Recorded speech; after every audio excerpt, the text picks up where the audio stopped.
Welcome to the Sharkpreneur podcast with Kevin Harrington and Seth Greene.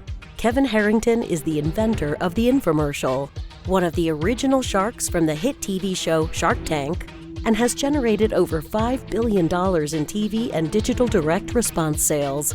Seth Greene is the world's first trusted authority on cutting-edge direct response marketing, a best-selling author, and the only 3-time Marketer of the Year nominee. On the podcast, Kevin and Seth interview sharkpreneurs who share straight talk on what it takes to explode your business.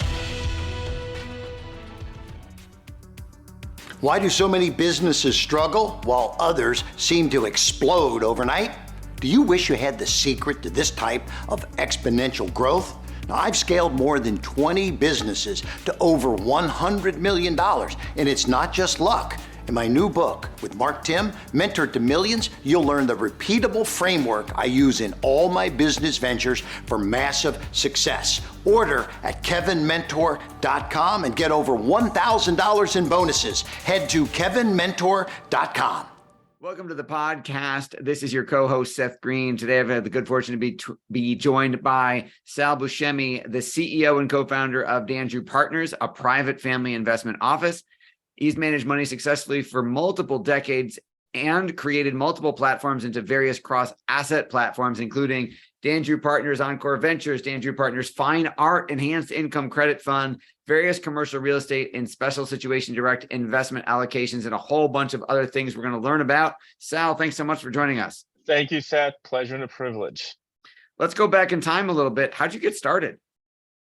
I was pre-med in college, went to school in New York City, and I was working for a surgeon between my junior and senior year. And what happened was, after my senior year, I could not really fathom working with blood. And I had given this guy all the best work I could give him.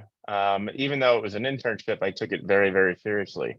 And towards the end of the summer, towards the middle of the summer, he was calling me and asking me if I still wanted to pursue medicine. And I said, I really didn't. I didn't really have the stomach for it, because I'd passed out holding a tibia in his office in the cadaver room. And I wrote a book about it on investing legacy. It's the third book I wrote about, but it's a good story because a lot of people ask this, the origin story. And frankly, he said, you know what, Sal, don't worry about it. He's like, I want you to call me. He's from North Shore of Long Island. You're from Buffalo. So you would understand that. He's like, I want you to call my brother. He just made partner at Goldman Sachs. And I said, okay. And then the rest is history. And really sort of substantiated, not just an entrepreneurship, but like an investing bug, because I had watched my father collect zero coupon bonds, putting my brother and I through Fordham in New York City. And it was really a great opportunity to learn. But it was at this point, when you're sort of impassioned by something, you learn more about it because you just have a voracious appetite for knowledge. And that's exactly what happened. And during the Great Recession, what happened was, before I turned 30, I raised $30 million from the Park Avenue investment fund, and then basically became the kitchen sink for Bear Stearns. Did the same thing institutionally in Las Vegas with commercial.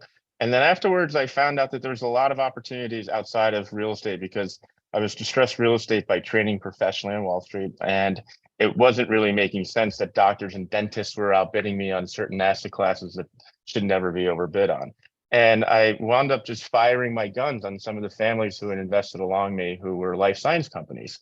And because of that, I was able to segue into life sciences. And we have one of the most formidable family offices today, with a world-class portfolio in preclinical life science companies, funded mostly by real estate families through their philanthropy. And it works really, really well.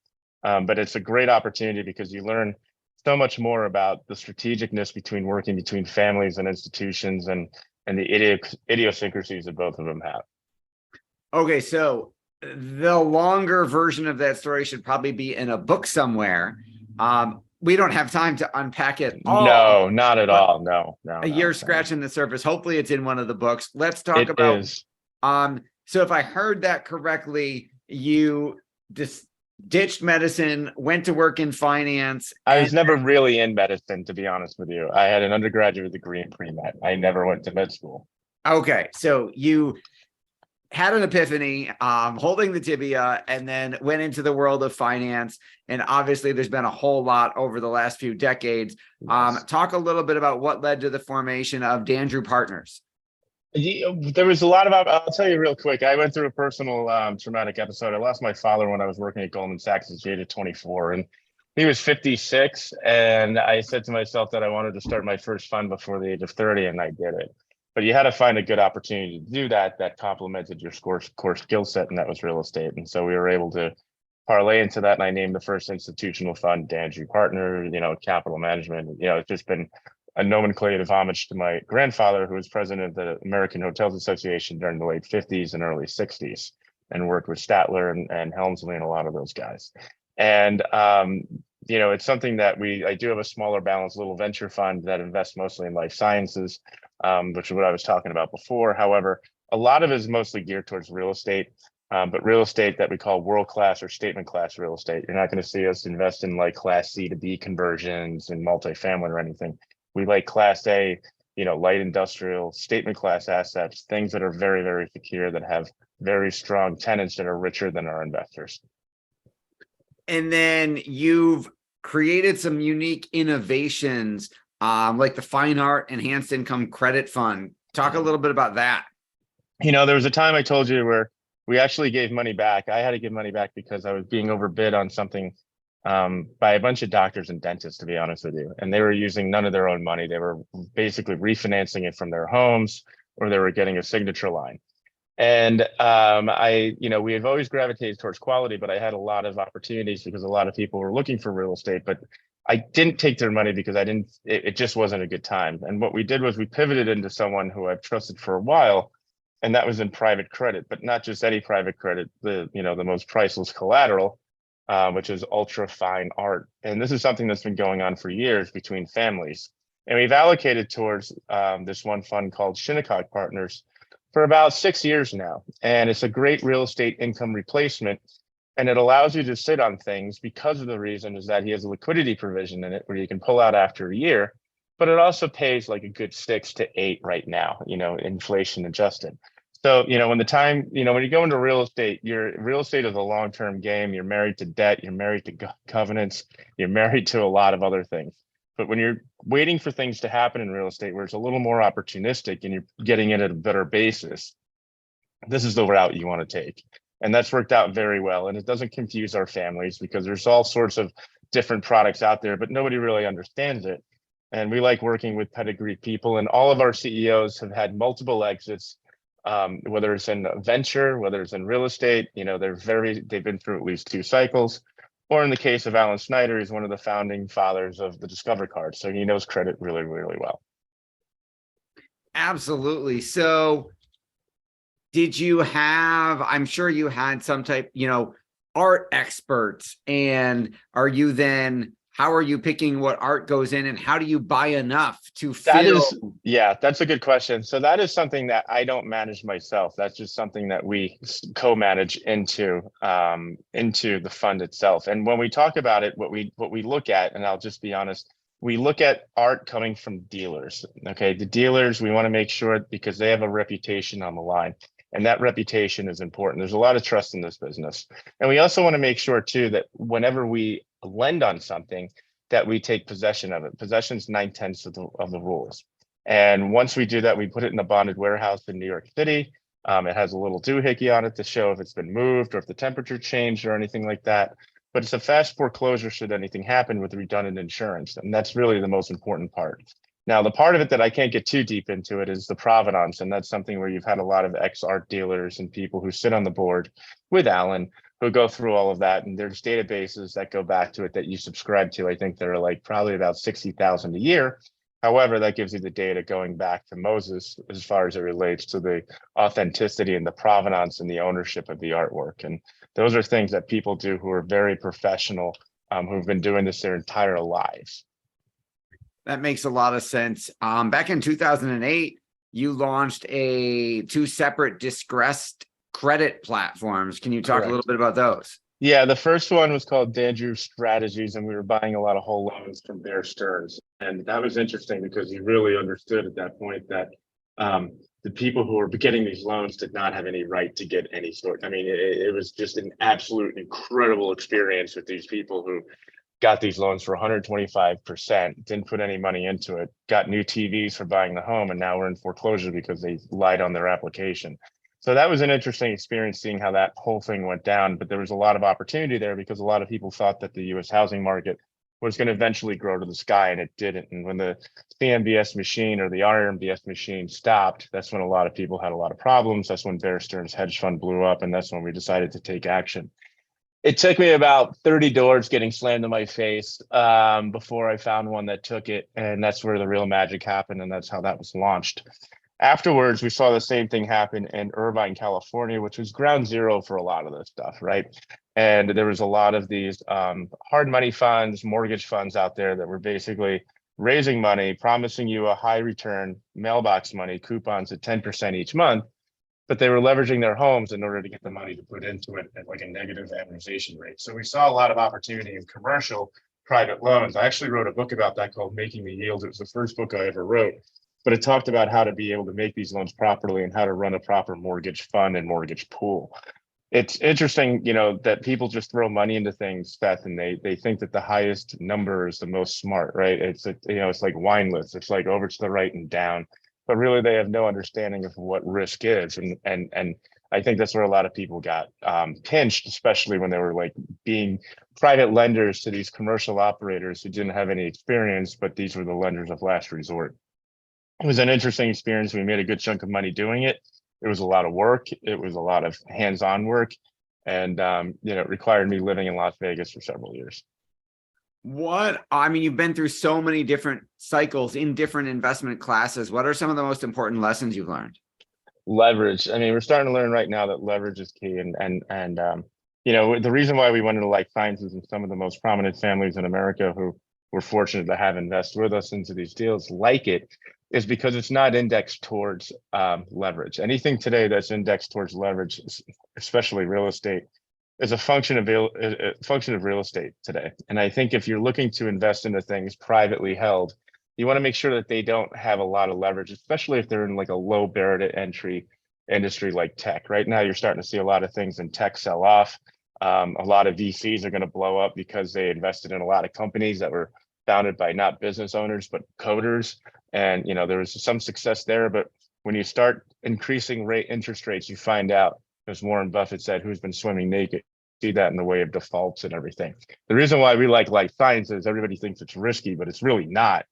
Private equity is not risky or venture if you can control the terms and you can control the price that you get in at. And that's really basically controlling the investment. We don't invest in ideas, we invest in jockeys, not horses. And a lot of our CEOs have been through multiple cycles, and that's why we invest in them. But in life sciences, nobody lends money to life science companies. It's very rich companies, or families that do this because they want to make an impact and they have a different initiative. They have an impact agenda that goes out 50 years in some cases. So, if they're looking to do some sort of a cure or a therapy, they're going to be spending a lot more time on it and money rather than, the tech company that's trying to strap it together, first time CEO, a lot of debt, and that's where a lot of problems happen. Who is an ideal client for you now? The ideal client for us today, it fell into our lap, is someone who sold something between 70 and $150 million. They have no idea what they do. They've lost their identity. They want to play merchant bank, become a private investor, but they don't know where to start. And they're looking for some sort of an intimacy, someone, they're not going to, get taken on by some of the bigger families, but they'll be taken on for us. But there's a lot of opportunity for them to be able to join along with us because of the fact that they enjoy the interactivity between us and them. And that's really where we've had a lot of success, is the interactivity between our families. Because I sent a lot of emails out, Seth. I don't know if you've been getting mine. I have. To you, but they like that interactivity. There's a voice, there's a tone there. And so, we're not for everybody. We have very prominent families. We have families that are, they just came into their own. They're still in the day-to-day. They're over 100 million, but we have a couple that are like in the 50s too. But they like to see what's going on because they want to see how the bigger guys are playing and invest alongside of them. And that's really the ideal client for us today. How do they find you? They can go to salvatorebuscemi.com, or they can go to they can send me an email at at HRN.LLC.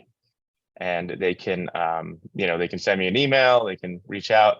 I would recommend that they buy my book if you do want to see how this really works in real time, Investing Legacy.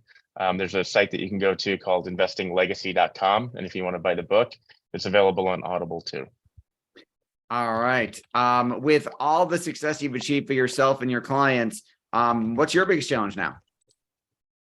My biggest challenge is keeping everybody's attention on what's next. I think today you have to look at what it is when you're communicating with people. You always want to stay relevant, and you have to make sure that you're always commanding people's attention. And I think a lot of people in our business today don't realize it, but the second rule of real estate is always be raising capital. And that's something that we're always doing, right? Different capital sources come and go, and you want to be able to scale the thing.